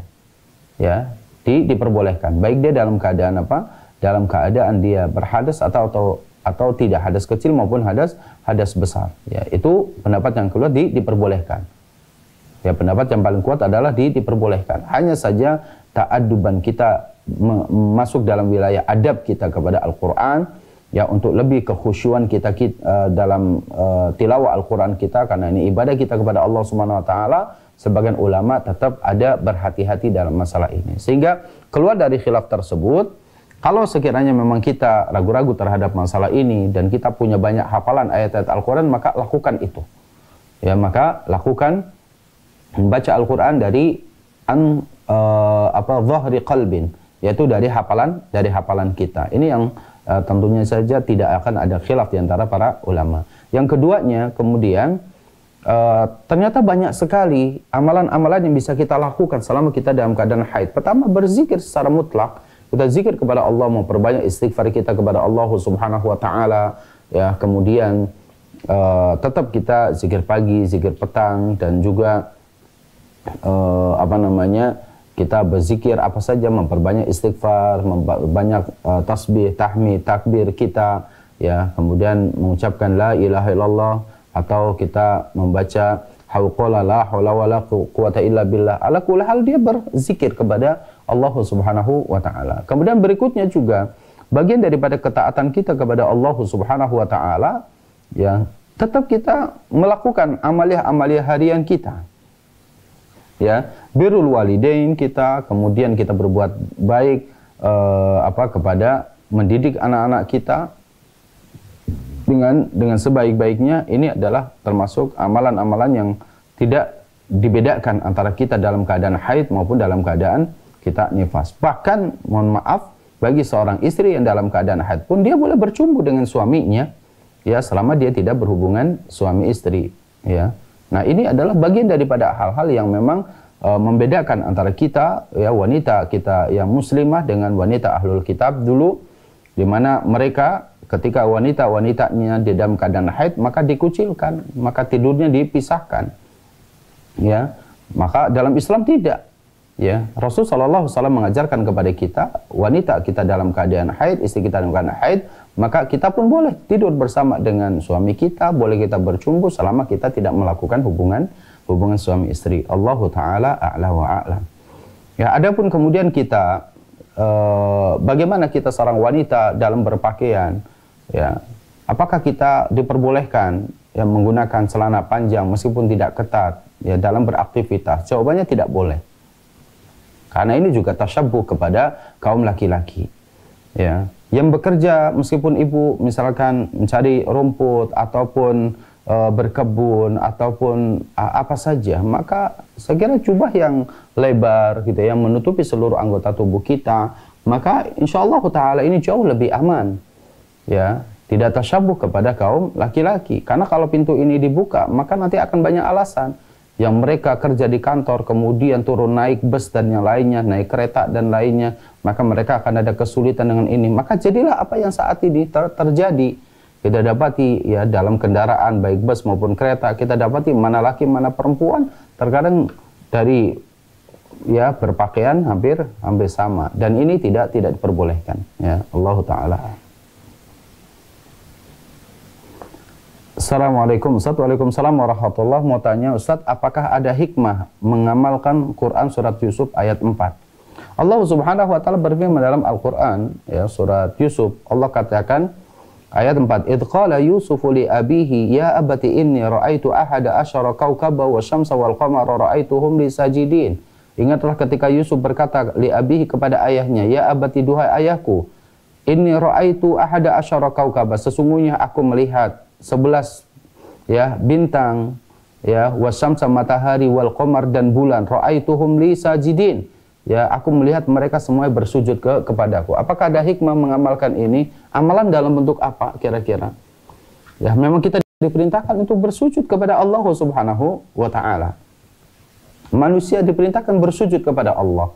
Dalam salat kita bersujud kepada Allah Subhanahu wa taala. Ketika ada ayat-ayat tentang ayat sajdah, kita pun ya disunahkan untuk bersujud kepada Allah Subhanahu wa taala. Ketika ada terluputkan ya dari dari perkara-perkara sholat yang kita luputkan, yang harus diganti dengan sujud sahwi, maka kita pun bersujud. Artinya bahwa ayat ini ya berkaitan dengan ini kisah yang disampaikan oleh Allah Subhanahu wa taala ketika bercerita tentang Yusuf alaihi salam.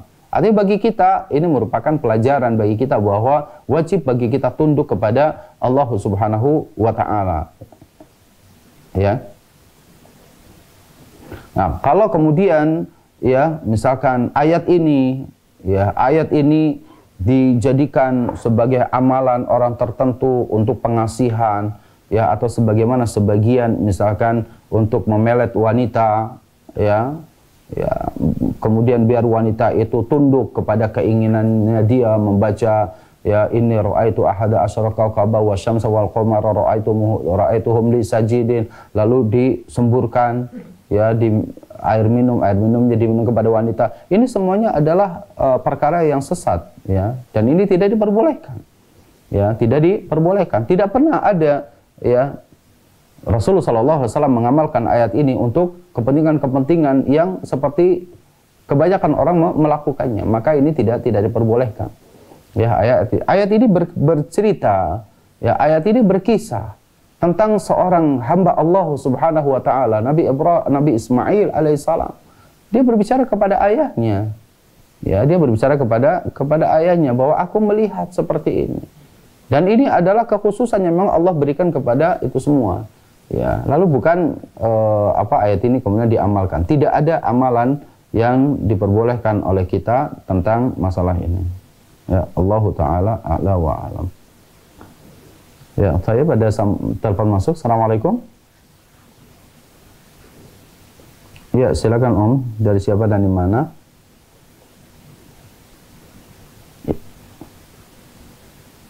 Ya.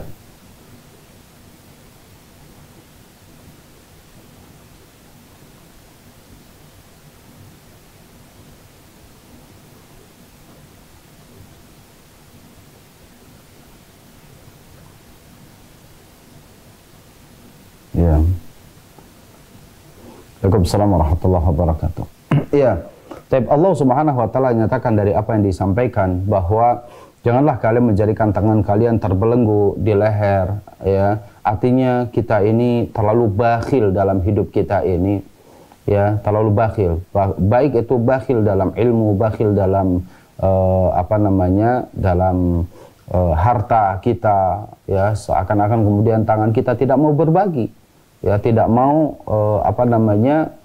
berkesempatan berbagi kebahagiaan dengan saudara-saudaranya kaum muslimin. Padahal kita dapati bahwa termasuk sedekah yang baik adalah memberikan kebahagiaan, ya yang disampaikan kepada kaum muslimin.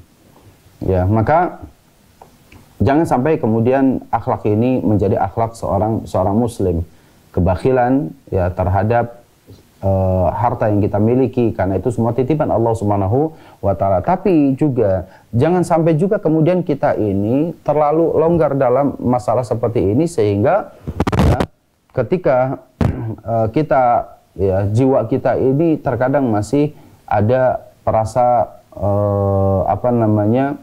ya merasakan ketika kita terlalu banyak memberi sehingga memudaratkan diri sendiri, maka hal ini juga adalah sesuatu yang tidak baik. Intinya baik kita dalam misalkan bersedekah, berinfak dan lainnya, maka kita tidak boleh berlebih-lebihan dalam masalah ini. Ya, berlebihan terlalu kita menahan harta kita tidak memberikan kepada orang lain, atau juga terlalu banyak memberi sehingga memudaratkan bagi kita. Yang kita khawatirkan hati kita ini lemah, ya kemudian kita merasakan kerugian pada diri kita pada saat kita perlu, sehingga kita mengungkit pemberian kita kepada orang lain. Ya, taib Allah Taala alam. Ya, taib. Assalamualaikum. Waalaikumsalam warahmatullahi. Ya, silakan.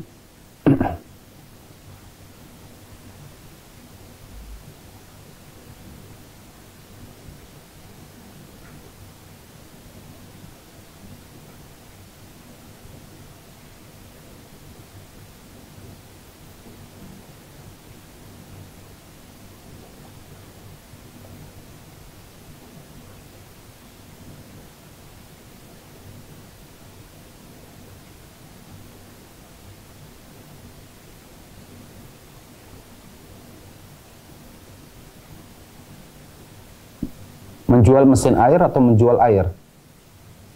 Menjual air atau menjual mesin air?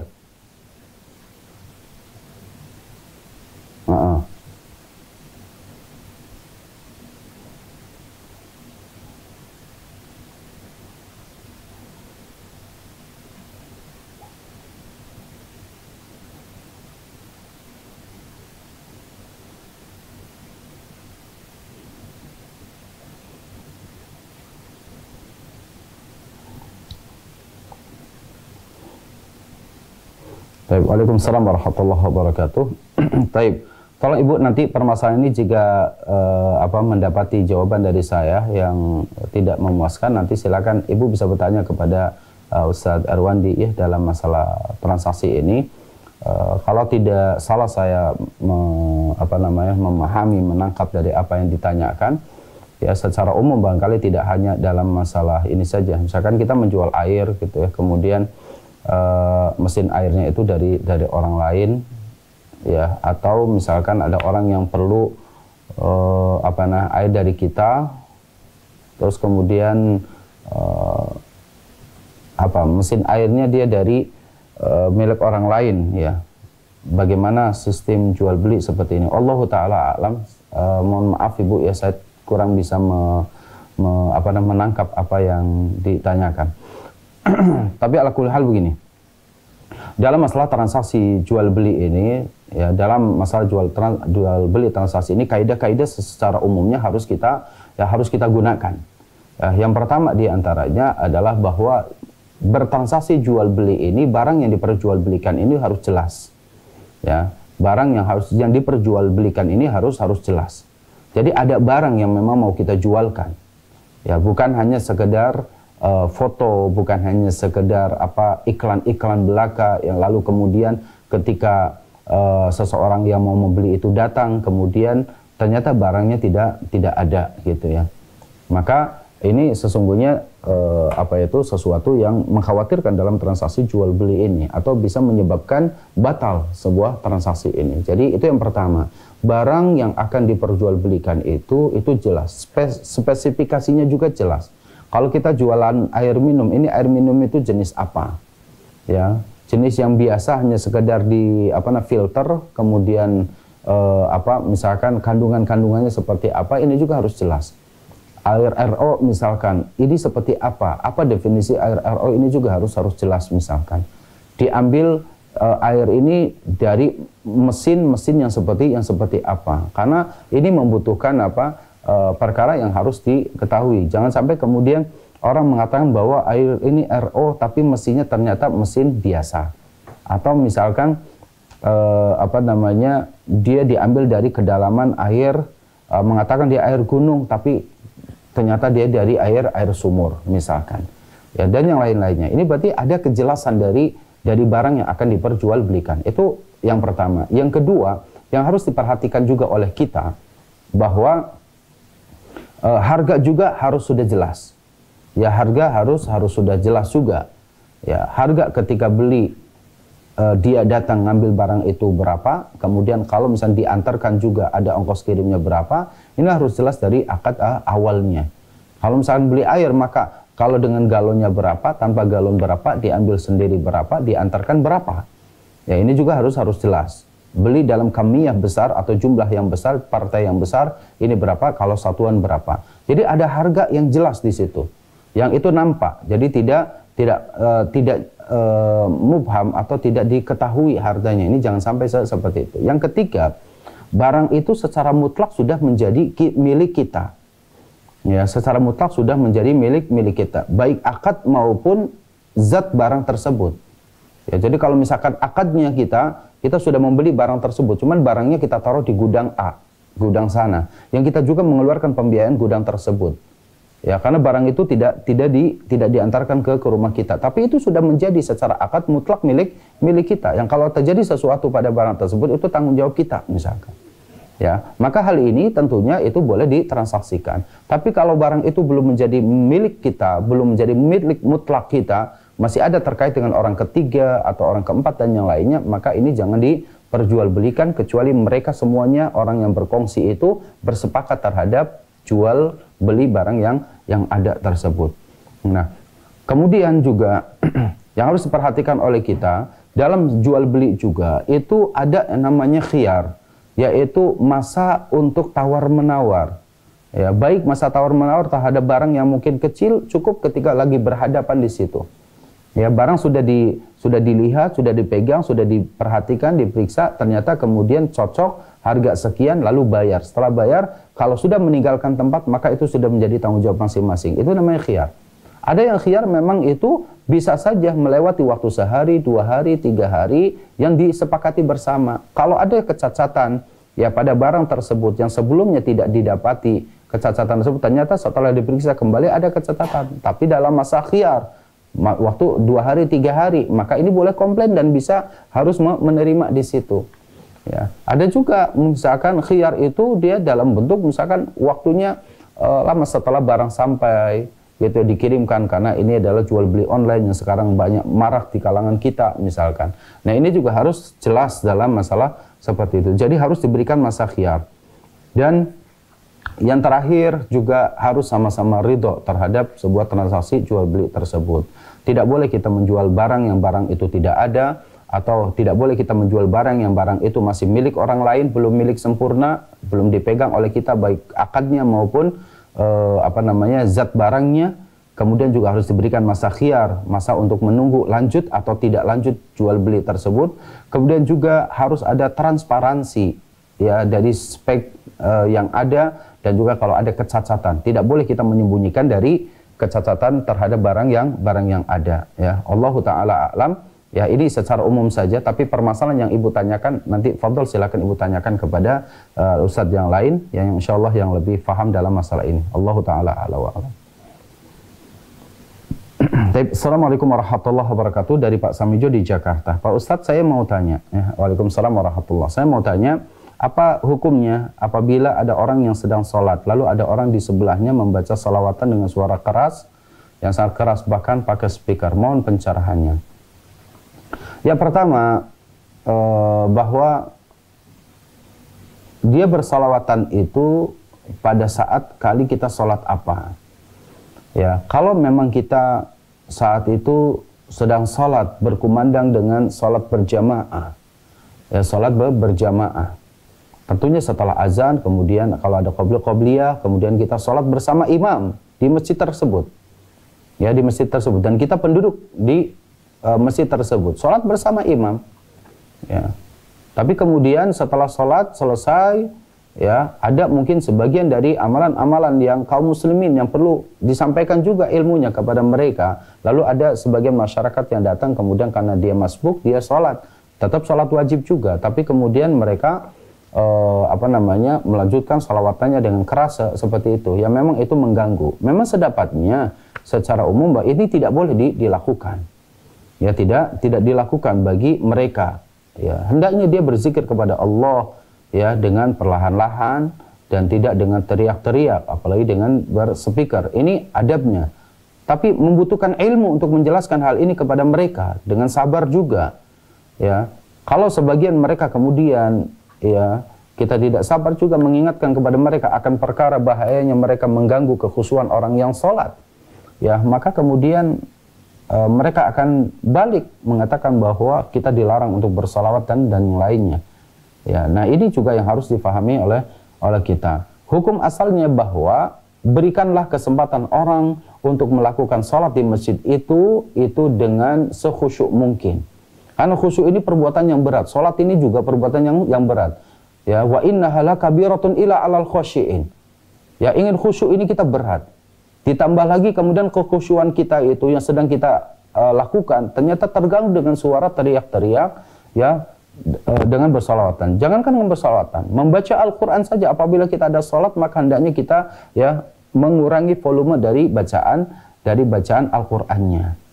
Ya, ini hukum asalnya. Tapi kita juga mesti bersabar terhadap apa yang terjadi di sebagian masyarakat yang seperti itu, ya, yang memang bisa jadi karena ketidaktahuan mereka, ya, bahwasanya salat itu membutuhkan kepada kekhusyuan dan tidak teriak-teriak dalam shalawatannya tersebut. Jadi hukum asalnya tidak boleh. Ya, mereka ketika ada orang sholat, mereka berusaha untuk diam, ya, untuk diam ataupun mereka bersalawat secara perlahan-lahan sehingga tidak mengganggu orang yang sedang melakukan sholat. Allahu ta'ala. Assalamualaikum warahmatullahi wabarakatuh. Ustaz, bagaimana agar saya bisa selalu mensyukuri nikmat Allah dan tidak lalai terhadap perintahnya? Saya merasa berat saat menjalankan ketaatan dengan keadaan saya saat ini. Saya sedang hamil dan sakit. Terima kasih. Taib Ibu, semoga Allah Subhanahu wa taala ya sehatkan Ibu dan juga sehatkan janin yang sedang Ibu kandung, dan juga semoga sakit yang Ibu derita, ya, atau yang Ibu sedang alami Allah uji cobakan saat ini itu menjadi penggugur dari dosa dan kesalahan kita, dan Allah segera akan kesembuhan untuk Ibu sekalian. Ya, pertama mensyukuri nikmat Allah Subhanahu wa taala, ya, yang paling mudah bahwa bersyukur kepada Allah itu bisa dengan lisan kita, senantiasa kita banyak memuji, menyanjung Allah Subhanahu wa taala, ucapkan alhamdulillah, kita bertasbih kepada Allah, ya, kita banyak bersyukur dengan banyak-banyak kita mengucapkan kalimat-kalimat thayyibah. Ini sebagai ungkapan rasa syukur kita kepada Allah Subhanahu wa taala. Karena Ibu harus kita yakini, tidak ada sedikit pun nikmat yang Allah karuniakan kepada kita itu semuanya datangnya dari Allah. Fama bikum min ni'matin faminallah. Ya, tidak ada sedikit pun dari nikmat kecuali datangnya dari Allah Subhanahu wa taala. Maka cara yang pertama yang harus kita lakukan itu adalah lisan kita mencoba terus untuk melatih atau untuk dilatih oleh kita agar kita mengucapkan kalimat-kalimat thayyibah. Ya, kalimat-kalimat thayyibah. Ya, itu yang pertama. Yang kedua, harus diingat bahwa syukur ini adalah akhlak yang baik bagi seorang muslim sehingga Allah akan berikan pahala kepada kita setiap kali kita bersyukur. Ya, setiap kali kita bersyukur. Kemudian yang ketiga, yang harus Ibu yakini lagi bahwa musibah sekecil apapun yang menimpa kita di atas muka bumi ini, Allah di atas arasy-Nya, Allah Maha tahu dan Allah mengetahui apa yang sedang kita rasakan. Ya, Allah mengetahui apa yang sedang kita alami. Allah Maha mengetahui apa yang saat ini kita sedang terima, ujian dan cobaan ini. Maka jangan pernah kita mengatakan bahwa Allah melalaikan kita, ya, Allah tidak berpihak kepada kita. Maka yakinlah ibu yang muliakan Allah Subhanahu wa taala, setiap kali kita merasakan sakit, ya, bukan karena kita sedang hamil misalkan, maka tidur kita berbaring juga sakit, kita juga duduk sakit misalkan, kita yakin Allah Subhanahu wa taala mengetahui ya apa yang sedang kita rasakan. Dan ketika kita meyakini bahwa Allah Subhanahu wa taala tidak melalaikan kita, maka akan tumbuh rasa syukur kita kepada Allah Subhanahu wa taala, dan karenanya Allah akan berikan pahala. Yang ketiga yang harus diingat, bahwa tidak ada faedahnya sama sekali ketika kita mengkufuri nikmat Allah Subhanahu wa taala. Ya, justru kita akan mendapatkan dosa. Ya, maka daripada kita berdosa, lisan kita ucapkan syukur, kita alhamdulillah ya kepada Allah Subhanahu wa ta'ala. Dan kemudian dalam masalah menjalani ketaatan itu, maka lakukan ketaatan itu terus-menerus meskipun itu sedikit. Ya, lakukan ketaatan itu terus-menerus meskipun itu sedikit. Ahabbul a'mali ilallah ya adwamuha wa in qalla. Sebaik-baik amal di sisi Allah Subhanahu wa taala yang terus-menerus dilakukan oleh kita meskipun amalan itu qalla, yaitu sedikit. Jadi jangan langsung, apalagi kita dalam keadaan ya misalkan hamil seperti ini, maka kita perlahan-lahan saja ya, semoga Allah Subhanahu wa taala karuniakan kepada kita keistiqomah dan dengan rasa syukur ini ya. Allah taala a'lam. Baik, assalamualaikum Ustaz. Waalaikumsalam warahmatullahi, dari Maini di Riau. Bagaimana mengatakan kejelekan orang dalam hati sendiri, apakah termasuk ghibah? Ya, kalau kita mengatakan bahwa orang itu ya buruk akhlaknya seperti ini, apakah itu termasuk ghibah? Jawaban saya tidak.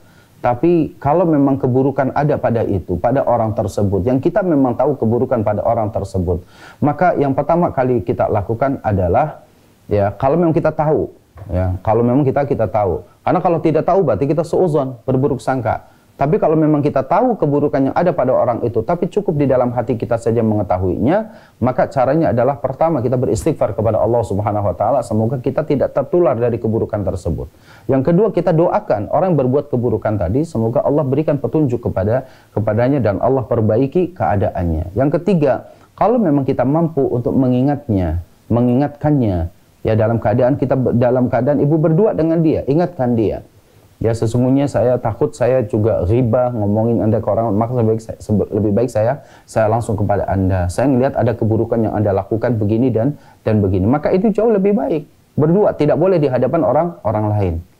Ya, jadi ini tidak termasuk ghibah kalau belum diungkapkan kepada orang lain.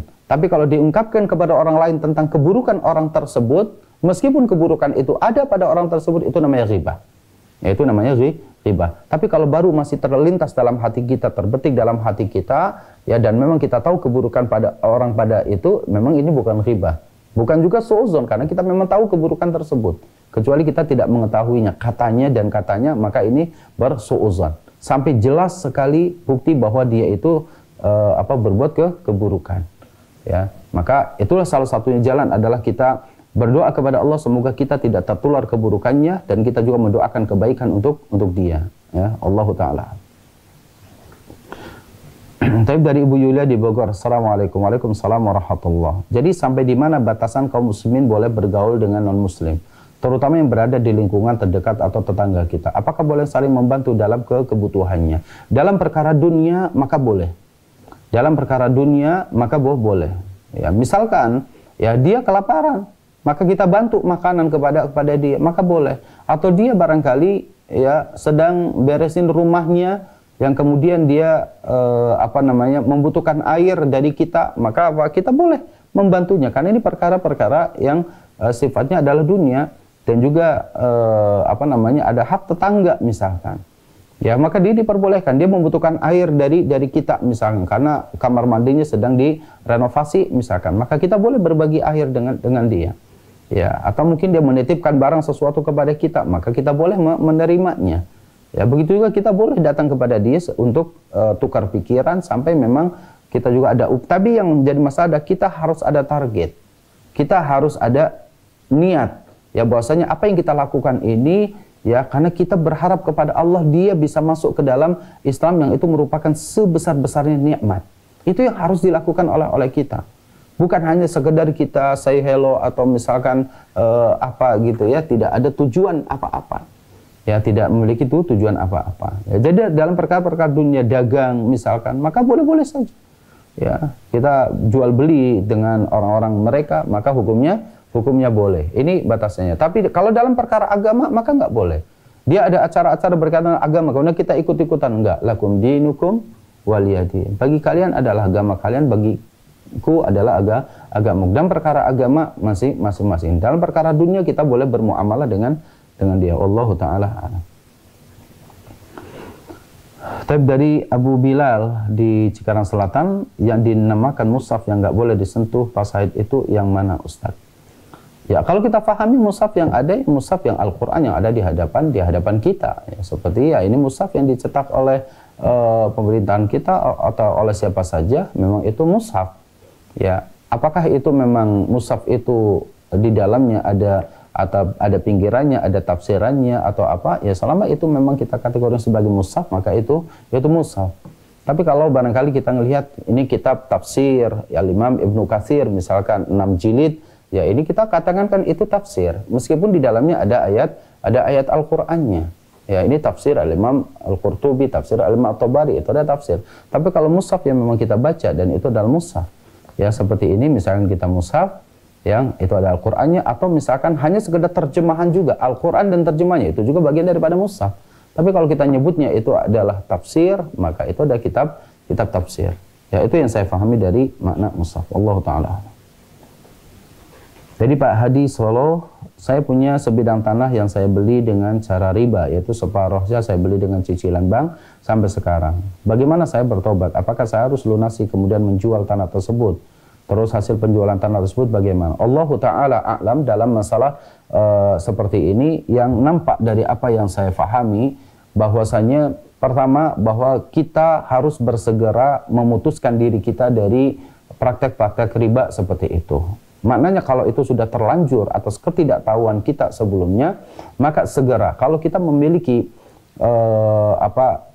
uang untuk melunasinya dengan aset apa saja yang kita miliki, maka segera tutup. Ya segera tutup. Tidak boleh terlalu nyaman dengan apa yang bagian daripada larangan Allah Subhanahu wa taala, apa yang Allah haramkan. Ya maka itu kita ambil ya aset kita, misalkan apa? Antum punya hutang apa?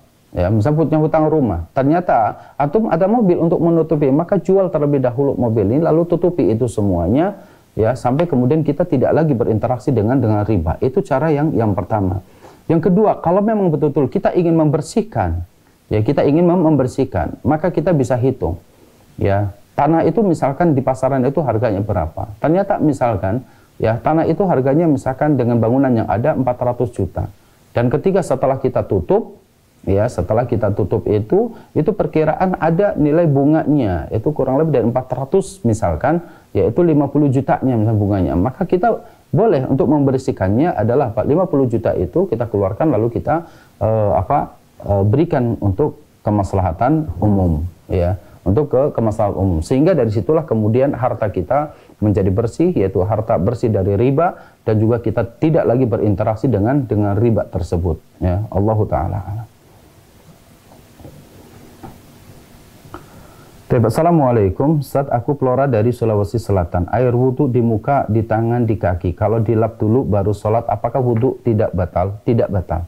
Diperbolehkan kita habis berwudu ya menggunakan handuk lalu mengusapnya ya mengusapnya dari wajah kita, dari tangan kita. Ini diperbolehkan dan tidak membatalkan wudu kita. Tapi demikianlah ikhwatal iman azanallahu wa yakum ajma'in. Semoga ya, apa yang sedikit ini saya sampaikan ya dari pembahasan kita prinsip dasar Islam yang ke-12 bagian yang pertama ya bermanfaat untuk saya dan juga untuk antum sekalian, dan insya Allah kita akan lanjutkan prinsip dasar Islam ke-12 pada kesempatan yang akan datang. Bagi saudara yang bertanya kemudian belum jelas betul apa yang saya sampaikan ya, baik pertanyaannya yang tadi memang kurang bisa saya tangkap, maka boleh ya Bapak dan Ibu sekalian untuk bisa menyampaikannya entah kepada ustadz lain atau boleh menyampaikan pertanyaan itu kepada saya langsung melalui nomor telepon di WhatsApp saya insyaallah. Ya silakan bisa minta kepada kru Hasan TV. Taib hadanallahu wa yakum ajma'in wa sallallahu ala nabiyina Muhammadin wa akhiru da'wana alhamdulillahirabbil alamin. Wassalamualaikum warahmatullahi wabarakatuh.